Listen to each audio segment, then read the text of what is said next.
হলো রাস পূর্ণিমা। তো আগের দিন লক্ষ্মী পুজো হয়েছিল, বাট সেই দিন মা লক্ষ্মী পুজো করেনি।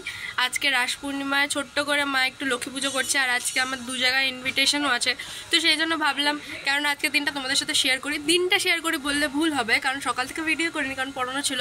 এখন দুপুরবেলা বাড়িতে এসে ভাবলাম মা যখন পুজো করছেই তাহলে একটু ভিডিও করি। আর মিনি ব্লগ তো করি সবসময়, মিনি ব্লগও করবো, তো একটু ফুল ব্লগও করি, কারণ আরও 2টো ইনভিটেশন আছে, সেখানেও যাবো। তো চলো ভিডিওটা শেষ পর্যন্ত দেখতে থাকো। এখন সবে পড়ি এলাম, এখন যাবো ঠাকুর ঘরে, দেখবো মায়ের প্রিপারেশন কতটা। তো চলো সেগুলো তোমাদের সাথে শেয়ার করি। দেন ফ্রেশ হয়ে খাওয়া দাওয়া করে রেস্ট নিয়ে যাবো পড়তে।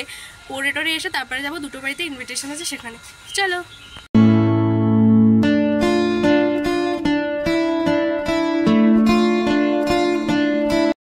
তো মা এখানে এখন পুজোর সব জোগাড় করছিল, আর এই যে বাসনপত্র সব বের করে ফেলেছিল প্রসাদের জন্য, ভোগের জন্য, সব কিছুর জন্য। আর আমাকে বলছিল এখানে একটুখানি জোগাড় দিয়ে দিতে, কারণ জোগাড়টা আমি বেশ ভালোই দিতে পারি, তাই জন্য। আর এই ঠাকুরটা আমাদের আগে মাটির ঠাকুর দিয়ে পুজো দেওয়া হতো। তো আমার পাশের বাড়ির কাকার যখন বিয়ে হয়েছিল তখন আমরা একটা পিতলের লক্ষ্মী ঠাকুরই গিফট করেছিলাম। তো তখনই বাবা আমাদের জন্য এই ছোট্ট লক্ষ্মী প্রতিমাটা নিয়ে এসেছিলো, কারণ আমরা প্রত্যেক বছর মাটির ঠাকুর দিয়ে পুজো করি তাই। কিন্তু পিতলের লক্ষ্মী ঠাকুর থাকলেও আমার মাটির লক্ষ্মীর প্রতিমাগুলো বেশ ভালো লাগে দেখতে। তো মা এখানে ঠাকুরটা পেতে দিল। তো মায়ের এখানে অল্প পুজো দেখে আমি এখন চলে যাব খেতে, কারণ আমার বিভৎস খিদে পেয়েছে। তো চলো। তো মা ওদিকে সব পুজোর জোগাড় করতে করতে আমি স্নানটা সেরে নিয়েছি, এখন আমি খেয়েও নিচ্ছি। আর পুজোর কোনো কাজই আমি করবো না, মা সবটা একাই করছে, তো সেই জন্য আমি খেয়ে নিচ্ছি। আজকের লাঞ্চটা খুব সুন্দর, আমি দেখাচ্ছি আজকে লাঞ্চে কি আছে। এটা হলো আজকের লাঞ্চ। তো লাঞ্চে আছে খিচুড়ি, বেগুন ভাজা, পটল ভাজা, আলু ভাজা আর ঘ্যাট।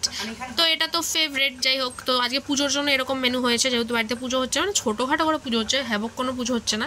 দেখ চলো খেয়ে নিই। তো মা দুপুরবেলা পুজো করছিল, তো আমি রেস্ট নিতে এসে ঘুমিয়ে পড়েছিলাম।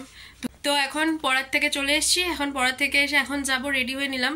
এখন যাব ফার্স্টে আমার একটা স্টুডেন্টের বাড়ি, তো ওখান থেকে এসে যাবো আর একটা স্টুডেন্টের বাড়িতে, কারণ 2টো ইনভিটেশন আছে আজকে।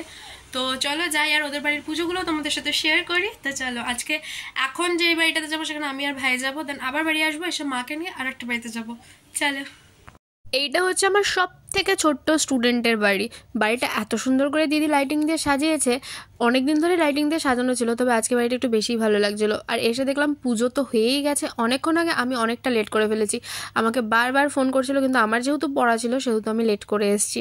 তো যাই হোক, এখানে এসে আমি আর তোজো কতক্ষণ ভিডিও করলাম, ছবি তুললাম। আর এই যে এটা হচ্ছে আমার স্টুডেন্ট, ওকে আমি বলছিলাম যে এরকম পোজ দে, এরকম পোজ দে, হাই বল, কিন্তু ও যা বলছিল ওগুলো আমার ভয়েস ওভারই দিতে হলো। তো যাই হোক, তারপরে দিদি এখানে আমাকে প্রসাদ দিয়ে দিয়েছিল। তো চলো খাওয়া দাওয়া করে নিই এবারে। ওকে আমি চুপ, ওকে আমি বলেছি যে পড়তে বস, আমাকে বললো তোমার খাওয়া হয়ে গেছে তো তুমি চলে যাও, ওই যে দরজা খোলা আছে তুমি চলে যাও। কে বললে কথাটা আমাকে? মধু, কে বললে কথাটা? কে বলেছে এই কথা আমাকে? মনা বলেছে। কেন বলেছে মনে এই কথাটা আমাকে? বলবি না তুই কিছু? কেন বলবি না? আবার বলছে তুমি চলে যাও। কেন চলে যাবো? আমি থাকবো তো, তুমি পড়াবো এখন তোকে এবিসিডি পড়াবো। বই বের কর, বের কর, বের কর, বই বের কর। কি মামা? না তুই বের করবি। চল টাটা। টাটা বলেছে, খুশি হয়ে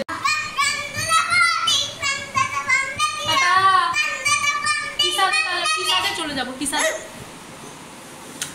এই গেলে কিসাতে চলে যাচ্ছি, মানে চলে যাওয়ার জন্য কত আদর, এতক্ষণ বসে।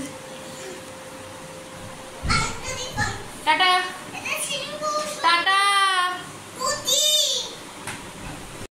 তো আমার খাওয়া দাওয়া হয়ে গেছে, এখন আমি বাড়ি যাবো। তো দিদি আমাকে নিচে ছাড়তে এসে, আমি যেই বললাম যে তোমার ভিডিও করছি, দিদি শুনে এক লাফ দিল। তো যাই হোক, দিদির বাড়ি থেকে চলে এলাম আরেকটা স্টুডেন্টের বাড়িতে। এদের বাড়িটাও বেশ সুন্দর করে সাজিয়েছিল, আর ভেতরে এই যে এটা হচ্ছে লক্ষ্মীর প্রতিমাটা, বেশ ভালোই পুজো করেছিল কিন্তু। আর এই যে এই পুচকুটা হলো আমাদের বাড়িতে থাকতো ছোটোবেলায়, তো তারপর ওরা আমাদের বাড়ি থেকে চলে গেছিলো, কিন্তু ও ছোটোবেলার থেকে আমাকে সহ্য করতে পারে না। আমার মা আরও ভীষণ ভক্ত ছিল, কিন্তু আমাকেও ছোটোবেলার থেকেই সহ্য করতে পারে না এখনও পর্যন্ত, এখন তো আমাকে চেনেই না।